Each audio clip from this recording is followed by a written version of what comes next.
2 meses depois de ter sido aprovada, a lei das bodycams nas fardas dos polícias ainda não tem data para estar no terreno. Na reportagem especial desta semana vamos perceber o que são estas microcâmaras, o que falta para serem instaladas e qual a diferença que fazem nos países que já as utilizam. Alertamos para a violência de algumas imagens. Who's all in the house? Who's all in the house? Me.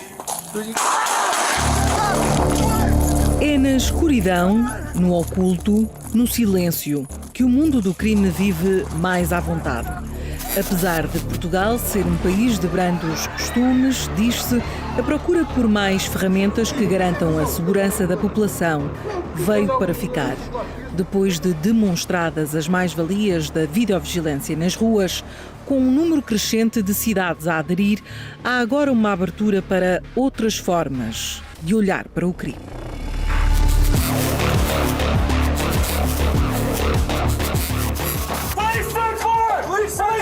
Chegaram dos Estados Unidos as primeiras imagens que se assemelham às dos videojogos e na primeira pessoa em casos de polícia. Mas o termo bodycam só chegou a São Bento passados muitos anos. Ei, não filma aqui!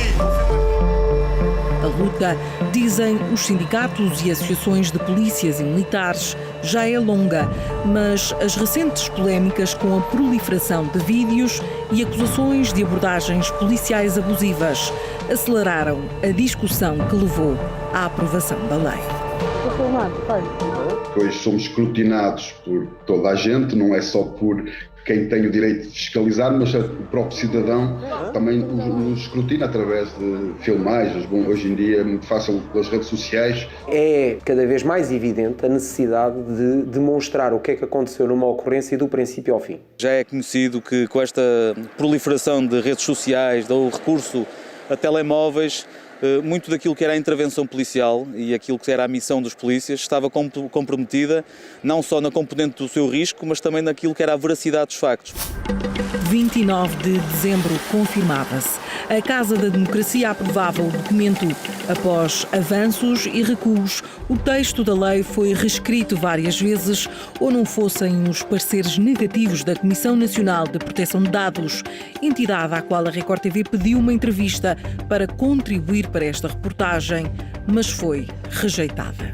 Nós temos o direito à segurança, é um direito que consta da Constituição, é um direito fundamental, mas por outro lado também temos o direito à proteção de dados, o direito à imagem, o direito à privacidade. E é neste confronto de direitos que começam os problemas.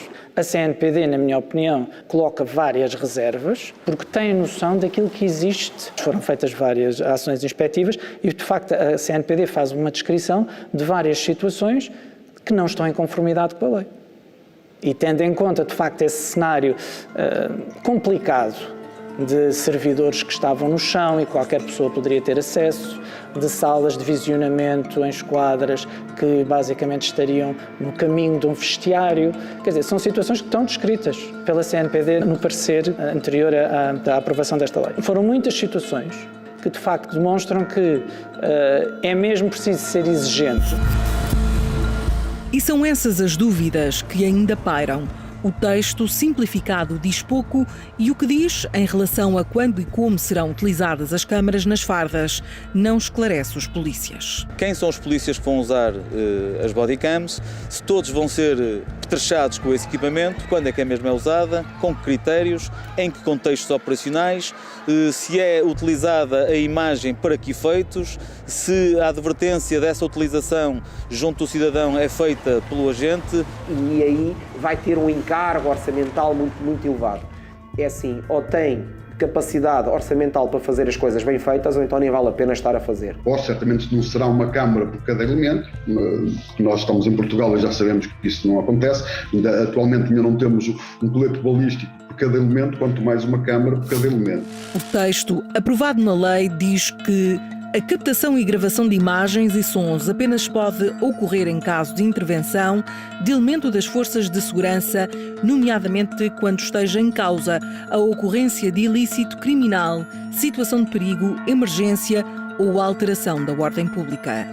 mas também que é obrigatória quando ocorra o uso da força pública sobre qualquer cidadão ou o recurso a quaisquer meios coercivos, especialmente arma de fogo.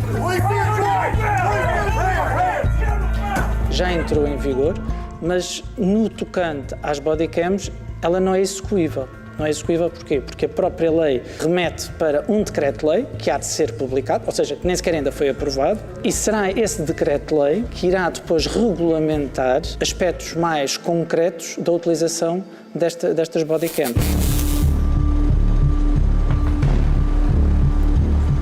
Ainda antes de aprovada e em casos pontuais, houve testes a decorrer. Estas imagens são reais, captadas pela lente da Record TV a 21 de abril de 2021 no Campus de Justiça em Lisboa. Sim, eu respondo. Só peço para deixar... Mais um capítulo do processo Operação Marquês, quando José Sócrates foi chamado a ouvir a decisão instrutória do juiz Ivo Rosa. Uma mega operação de segurança impunha-se e os polícias das equipas de intervenção rápida da PSP utilizavam bodycams a título experimental. Pedimos uma entrevista e esclarecimentos à Direção Nacional da PSP, que num curto comunicado apenas disse: enquanto não forem aprovados os normativos previstos na Lei da Videovigilância, não nos iremos pronunciar. Não obstante, sublinhamos que somos fortes apologistas do registro de imagem nos espaços públicos como ferramenta de prevenção e repressão criminal e alavancagem da resposta policial imediata em socorro urgente de cidadãos em apuros através da sinalização rápida das situações. Consideramos ainda que este tipo de sistemas contribui igualmente para o reforço da transparência da atuação policial. No meu ponto de vista, todas as forças de intervenções, elas teriam que estar com câmeras, até para estudo de casos. Então, se eu cometo um erro numa intervenção, esse erro ele é plausível, ele é o erro médico. Então, ele é um erro culposo, não é um erro doloso. Mas se acontece um erro, esse erro tem que ser estudado. Tem um caso emblemático, que é o caso do 174, um ônibus, em que o tomador de refém foi morto no Rio de Janeiro. Quantos estudos não se desenvolveram daquele caso emblemático no mundo inteiro? Protocolos surgiram dali, porque foi gravado. Militar reformado e antigo elemento do BOP no Brasil, relembra o caso de 2000. O tiro passou no seu ombro, veja aí. Amante da segurança pública brasileira e por onde passa, acompanha a evolução dos tempos e das polícias. A instalação de bodycams no Brasil começa agora a ser também uma realidade em alguns estados. E as mudanças são notórias. Sai todo mundo da casa! Sai para cá! Vem logo! A letalidade policial cai literalmente 70% o número da letalidade. O número de reclamações contra a polícia, ou seja, contra o Estado, também cai. E um dado interessante desses estudos, que as ocorrências de violência doméstica subiram 60%. Então, infelizmente, eu acredito que até o policial como mediador numa violência doméstica, por exemplo, uma briga de casais, ele pode, não, deixa por menos, e tenta ali mediar aquela briga de casais. Mas com o uso da câmera, não. Ele simplesmente segue o protocolo. Experiência e estatísticas semelhantes na Europa. Até temos uma parceria com um sindicato de polícia holandês, já há mais de 10 anos que utilizam a videovigilância, não só os bodycams, a videovigilância, até câmaras nos veículos e etc. E a experiência, para aquilo que eles nos transmitem, tem bons resultados, nomeadamente na questão das agressões aos agentes de autoridade. O testemunho das congêneres europeias tem sido fundamental, até na forma como estas bodycams funcionam. A câmara tem parâmetros em que consegue estar a gravar até X minutos antes e X minutos depois de ser acionada ou parada a gravação.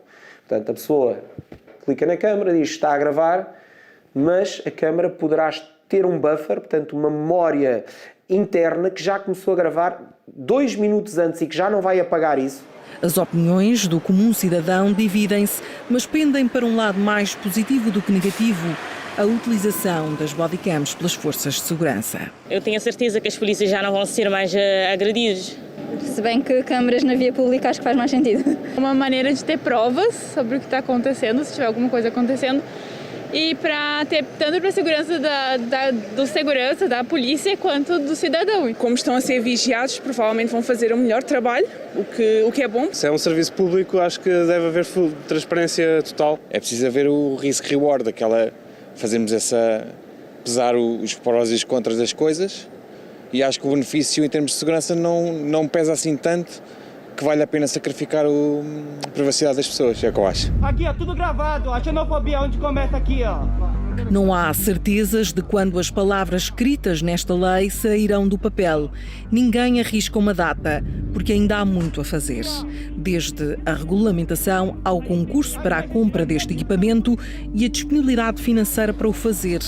Mas o que de facto pode mudar com as bodycams? A autorregulação e o autocontrolo das entidades policiais, o que também é importante, por um lado, mas também, por outro, a facilidade de prova para que muitas vezes também não se faça aquilo que também acontece, que é autoridades policiais a serem objeto de denúncias caluniosas e que isso possa ser, no fundo, imediatamente esclarecido e também é, no fundo, uma forma de dar credibilidade à autoridade e, sobretudo, confiança aos cidadãos e a quem com eles, no fundo, interage.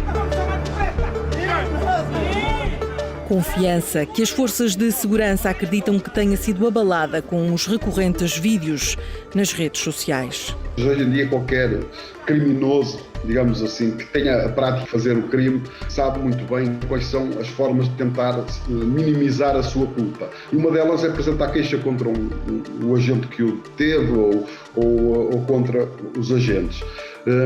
E por isso a maior parte dos processos arquivam porque de facto aquilo é uma forma que eles têm de tentar escapar àquilo que vai ser a pena deles. Mas o que é certo é que também para a opinião pública passa aquilo que passou e ficou. Depois as pessoas não vão saber se o polícia de facto teve razão ou se não teve. Vão continuar a acompanhar de perto os próximos capítulos e a chegada de uma ferramenta que esperam ser determinante e que, para além de combater a criminalidade, possa renovar a opinião pública sobre os polícias portugueses.